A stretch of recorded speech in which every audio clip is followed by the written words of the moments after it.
여러분, 우리가 다 평탄한 인생을 살기를 원하지요. 기도 제목을 받아보면 주님, 우리 가정에 평안이 있기를 원합니다, 이런 기도의 제목이 늘 있습니다. 그런데 현실은 어떻습니까? 우리가 때때로 힘들고 어렵고 또 고난당하고 또 생각하지도 못했던 고통의 골짜기에 서게 될 때도 얼마나 많이 있습니까? 그게 우리의 인생이죠. 이스라엘 백성들도 그렇지 않았습니까? 가나안 정복 전쟁을 펼칩니다. 벅차고 강격스러운 여리고성 전투의 승리를 누렸습니다. 그런데 웬걸? 이 아이성 전투에서 아주 처참하게 패배하고 말았습니다. 그리고 고통의 골짜기에 있게 되었습니다. 여러분, 이 범죄한 아간을 처형하고 또 그가 감추었던 재물을 다 불태웠던 그 골짜기를 어떤 골짜기로 했지요? 어제 우리가 끝에 보면 아골 골짜기. 이 아골이란 말이 고통, 괴로움 이런 뜻입니다. 괴로움의 골짜기, 고통의 골짜기였다라는 거예요. 그런데 사실 생각해 보면 여러분, 이스라엘 백성들이 자초한 골짜기였죠. 그 괴로움의 골짜기는 우리에게도 똑같습니다. 우리가 살다 보면 고난의 상황을 맞닥뜨릴 때가 있는데 그 고난의 상황이 내가 자초한 상황일 때가 많이 있습니다. 여러분, 왜 이스라엘 백성들이 그 고통의 골짜기에 서게 됐습니까? 중요한 이유가 있죠. 하나님께 순종하지 않았습니다.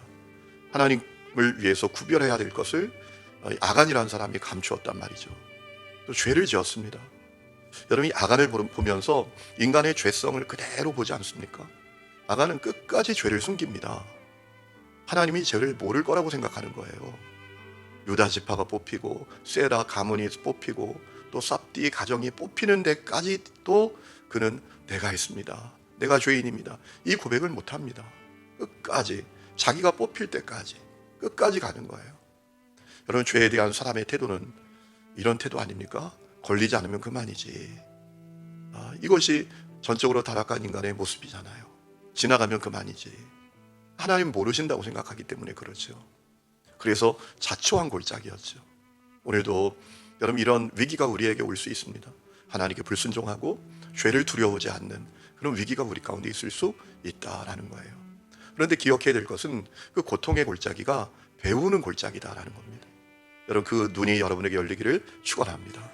고통스러운 현실이 그저 고통스러운 것만이 아니라 배우는 장소라는 겁니다.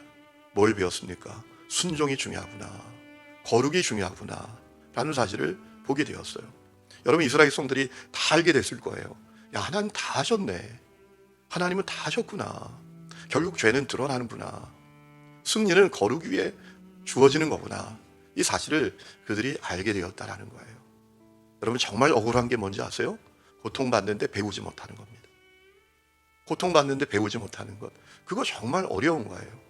고통의 때에 배우면 고통이 끝나는데 고통의 때에 배우지 못하면 고통이 계속 연속된단 말이죠. 여러분, 오늘 여러분에게 배우는 은혜가 있기를 축원합니다. 고통의 때에 주님께 잘 훈련받아야 돼요. 배워야 돼요. 자, 그런 다음에 오늘 말씀을 보면 하나님께서 여호수아에게 찾아오십니다. 뭐라 말씀하시죠? 1절에 보니까 두려워하지 말아라, 겁나지 말아라, 아이성으로 올라가라, 그 성을 정복하라 라고 했습니다. 여러분, 하나님께서 실패한 백성들에게 다시 찾아오십니다. 그리고 사명을 주십니다. 우리 하나님은 그런 분이시죠. 여러분, 하나님 우리를 실패로 끝나게 하시는 분이 아니십니다. 하나님 우리를 패배로 끝나게 하시는 분이 아니십니다. 여러분, 중요한 사실은 실패 뒤에 회복을 주시고 다시 승리를 주시는 분이세요. 우리에게 다가와 위로해 주시고 우리 시리에 찬 우리를 다시 격려해 주시고 다시 사명을 주시는 분이 우리 하나님이시다라는 겁니다. 여러분, 오늘도 그 하나님을 만나는 역사가 여러분에게 있기를 축원합니다. 여러분, 십자가를 바라볼 때마다 주님 우리에게 주시는 메시지가 뭐예요? 이제 다시 시작해야 된다. 전적으로 타락했습니다. 우리가 말도 안 되는 죄 가운데 살았습니다. 하나님의 원수로 살았었습니다. 그런 우리에게 십자가가 주는 메시지가 뭐예요? 예수님이 너의 죄값 다 치렀으니 이제 다시 시작해라, 다시 일어나라, 다시 승리해라 라는 메시지 아니겠습니까? 여러분, 우리 하나님은 그런 하나님이십니다. 오늘 여러분은 어떤 실패의 직면에 있으십니까? 어떤 시리에 빠져 있으십니까? 여러분, 주님께서 여러분에게 다가오십니다. 위로하십니다. 격려하십니다. 그리고 다시 일어나라고 하십니다. 다시 시작하라고 하십니다. 여러분, 성도의 실패는 끝이 아닙니다. 성도에게 있어서 벼랑은 추락하는 장소가 아니라 다시 비상하는 장소입니다. 그 눈이 열릴 수 있기를 주의 이름으로 축원합니다. 자, 그런 다음에 하나님은 무작정 아이성으로 올라가라고 하시지 않고 몇 가지 지침을 주십니다. 어떻게 해야 될지 구체적으로 지침을 주십니다. 1절부터 2절까지를 쭉 읽어보면 네 가지를 찾을 수 있습니다. 첫 번째는 군사들 다 거느리고 올라가라. 두 번째는 아이성 왕과 백성을 여리고성처럼 다 제거하라. 여리고성에 했던 것처럼 하라라는 얘기는 다 제거하라라는 얘기죠. 세 번째, 이제 전리품과 가축은 가져도 된다라고 하십니다. 그리고 네 번째는 한 번에 다 공격하지 말고 성 뒤쪽의 군사들을 매복시켜라라고 했습니다. 여러분, 하나님은 이 아이성 전투에 임할 때 어떻게 해야 될지 구체적으로 알려주십니다. 무작정 가라고 하시지 않습니다. 여러분, 이분이 우리 하나님이십니다. 오늘도 하나님은 우리에게 똑같이 그렇게 하십니다. 여러분, 어떻게 우리에게 그렇게 해주실까요? 이 성경을 통해서 그렇게 하십니다.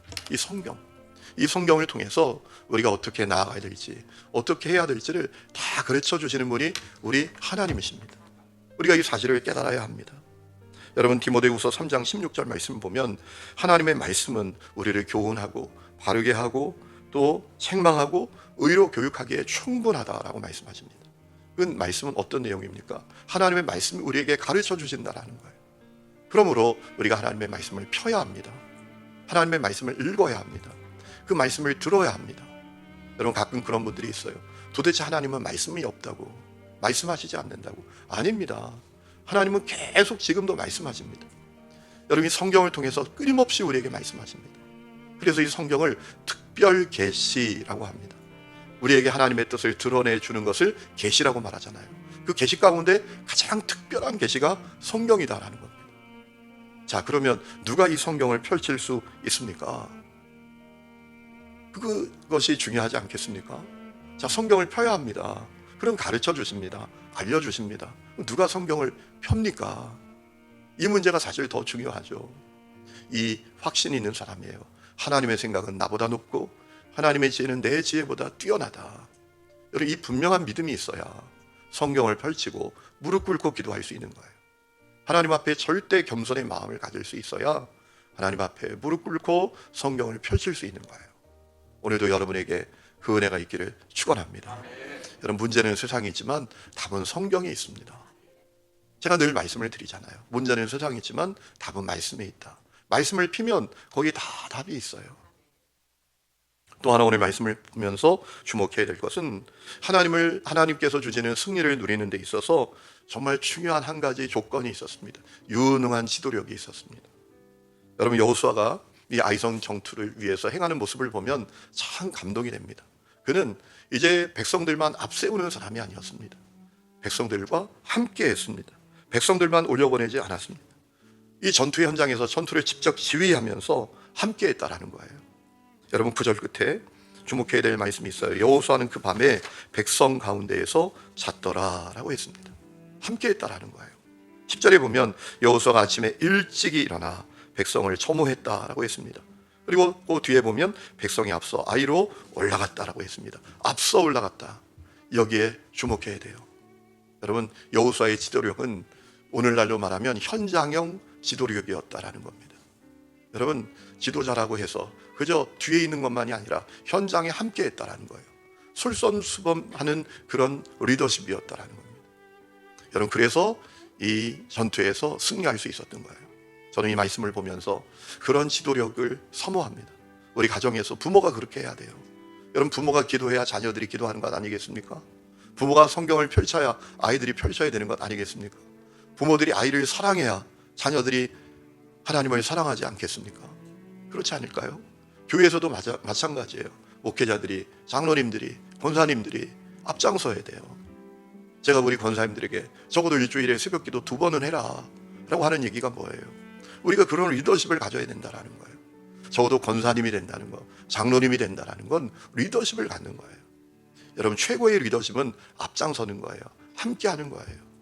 여러분, 아람 연합군과 이스라엘이 전투를 했는데 여러분, 이스라엘이 승리하지 않습니까? 한 나라하고 여러 나라하고 전투를 하는데 한 나라가 승리했어요. 여러분, 그 이유가 있다라고 하더라고요. 이 이스라엘 지도자들, 이스라엘 지휘관의 구호가 달랐대요. 돌격 앞으로가 아니라 나를 따르라 였다는 거예요. 나를 따르라. 그러니 승리할 수 있었다라는 거예요.